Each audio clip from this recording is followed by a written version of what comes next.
Bonjour.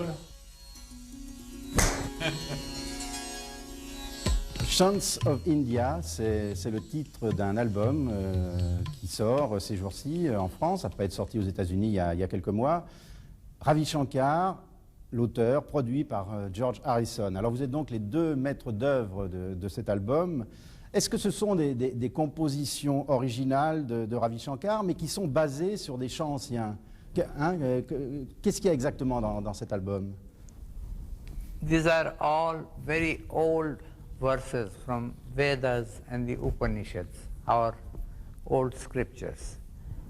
And they have been sort of recited through centuries by the families who kept it up, the Shastris, the Brahmin Shastris, they are known as, who were the chanters. What I did, that I chose the right verses, which deals with peace, love, well-being, ecology, you know, body, mind, spirit, everything.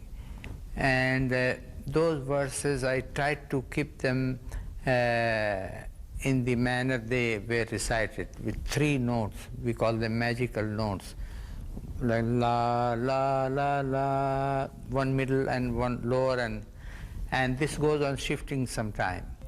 And according to that, I added background drone instruments, you know, like cellos, violins, violas, harp, big bamboo flute, sometimes veena, this South Indian veena, and sometimes little drum here and there. So with this background, it sounded different, at the same time authentic and traditional. George Harrison, vous produisez cet album, vous y participez même comme musicien. Qu'est-ce qui vous fascine, qu'est-ce qui vous attire dans la musique indienne? It's very deep music and everlasting. It's not music that comes one day and is gone the next day. It has a deep spiritual meaning, and it also has, in the classical music that Ravi plays, not on this record, but his music with sitar and tabla, has incredible improvisation, great blues licks and rhythmic cycles. You know, just musically, it's much deeper and much cooler than, you know, anything you've ever heard, really. That's in classical Indian music. But this music, which is different spiritual music, all based upon the old Sanskrit mantras and prayers, is something which I think is good for the well-being of people. And my involvement, because I'm Ravi's friend for many years, and I just helped to produce it because I like to be able to help him, make it a little easier for him to work. And also because it's selfish. I like to be in a position where I can hear the music very closely and many times, because I believe it gives a benefit to the inside. It gets good benefit by hearing this music. Ça fait, c'est vrai, 30 ans, un petit peu plus de 30 ans que vous connaissez Ravi Shankar. Comment a commencé cet intérêt pour la musique indienne? Dans quelles circonstances ça a commencé? In about 1965, I listened to, I heard his name mentioned. You know, somebody mentioned Ravi Shankar, and it's just an unusual name, and then somebody else mentioned it. By the time I heard his name 2 or 3 times, I thought I have to go and buy the record. So I went out and bought some records that were available, put the music on, and it just transported me into some other place. It was like some ancient voice was speaking to me. Vous aviez 22 ans à l'époque, vous faisiez partie des Beatles. La découverte de la musique et de la culture indienne, ça correspondait à quelle attente chez vous? Well, it gave my life some real direction and depth, because although I was only 22 years old, I'd already experienced in those previous years more than most people experience in a life. more just bigger and more people and just more of everything. And I was at a point where I needed something that was real, because most stuff in this world isn't real. And it's, it's not lasting. And I wanted something that would give me, hook me into something, some reality. Mais vous avez analysé ce qui, dans votre itinéraire, dans votre enfance, dans votre formation, vous conduisait à cette musique, à cette culture? No, because it's only it's the fact that I'm involved with it that's all I need to know. I mean, as I say, I heard his name, I went and bought the record. The moment I heard the record, who told me his name is not really important. The importance is I got the record, put it on, and then from inside I understand something very deep. Alors Ravi Shankar, votre rencontre avec George Harrison il y a 31 ans a jeté un formidable coup de projecteur sur la musique de votre pays, sur votre musique.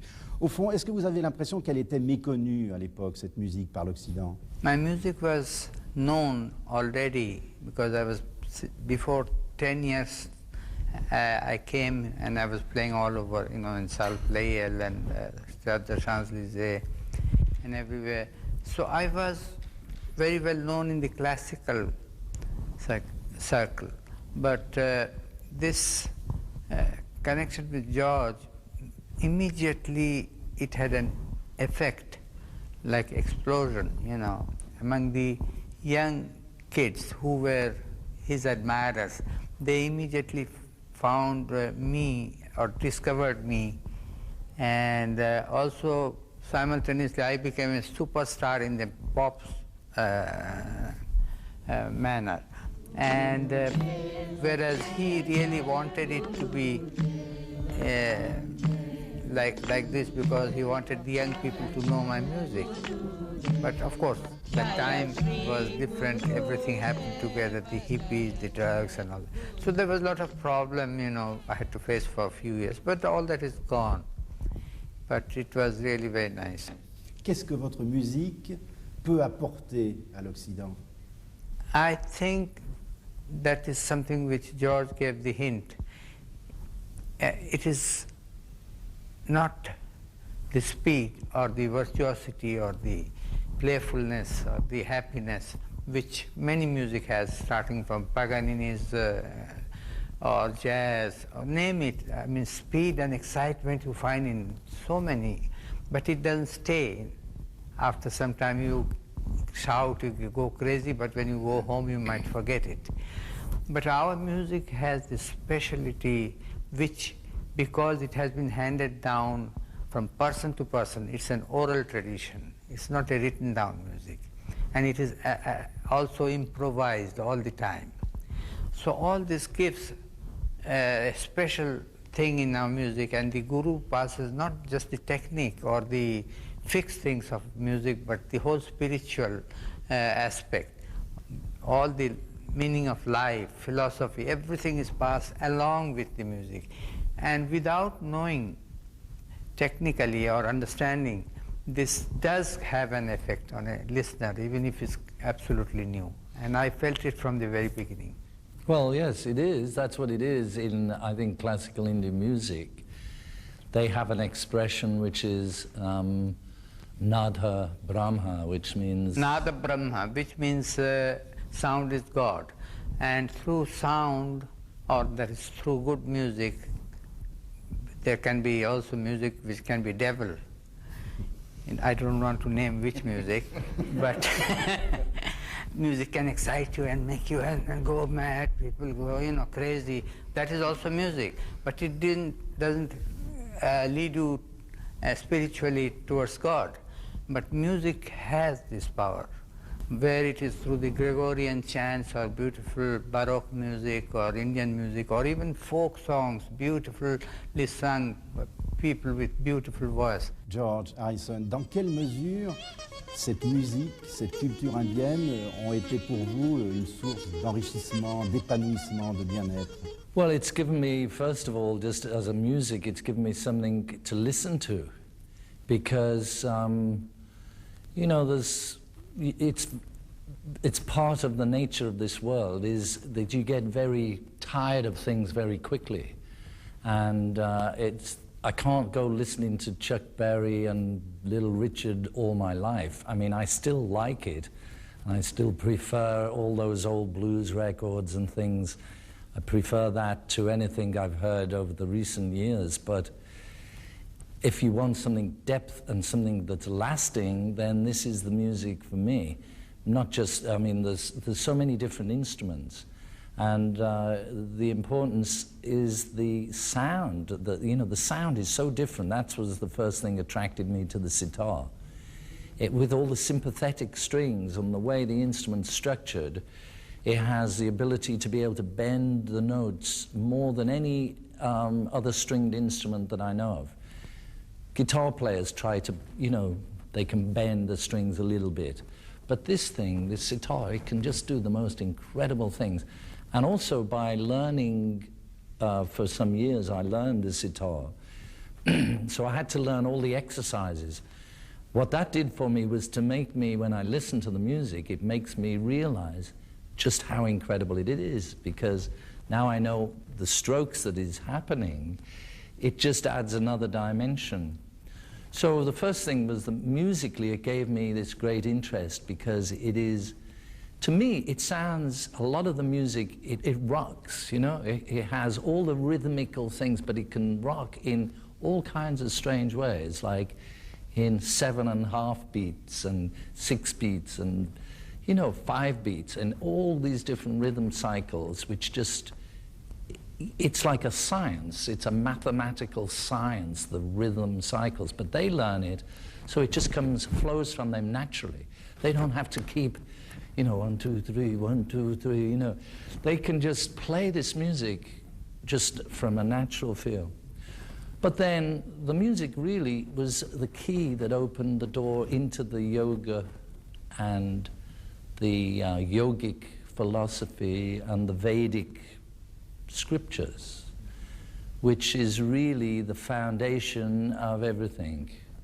It gave some sort of backbone to my life. Comment vous avez réussi à imposer cette musique aux Beatles, aux autres Beatles? I don't think I did succeed.